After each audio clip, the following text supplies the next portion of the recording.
हम प्रिंस अहाँ सबके प्रणाम करै छी।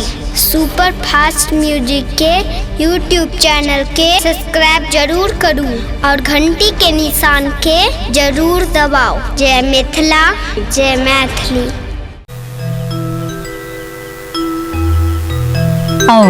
ये गीत विशेष फरमाइश पर अपने सबके सुनाबी। नमी नमी किस मोरा गर्दन पे लौट,